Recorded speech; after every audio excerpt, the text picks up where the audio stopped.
guys, pag-usapan lang natin ang breaking news. Ayon kasi sa balibalita, viral palaisapan pa rin ang ginagawa ni Daniel Padilla sa pagpaparamdam kay Catherine Bernardo.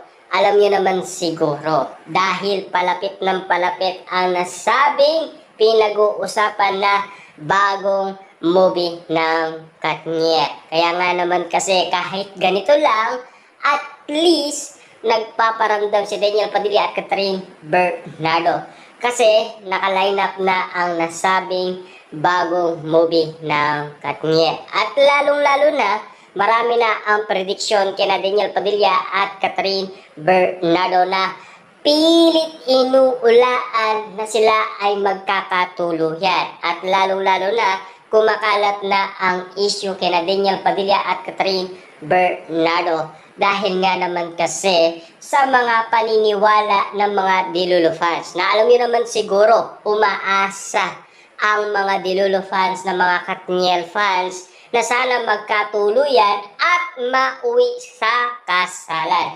Yan kasi ang mga pinapangarap ng mga Dilulu fans kina Daniel Padilla at Catherine Bernardo. Na alam niyo naman siguro, no?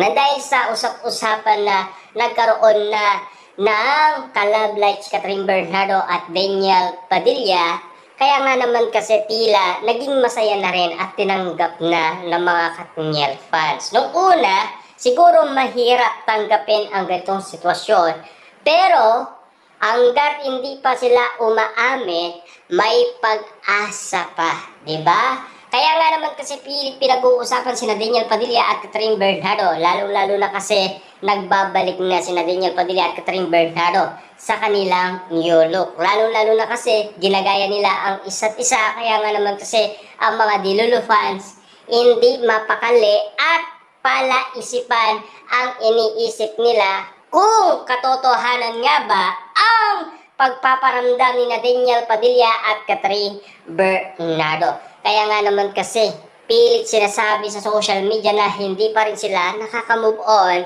hanggang ngayon.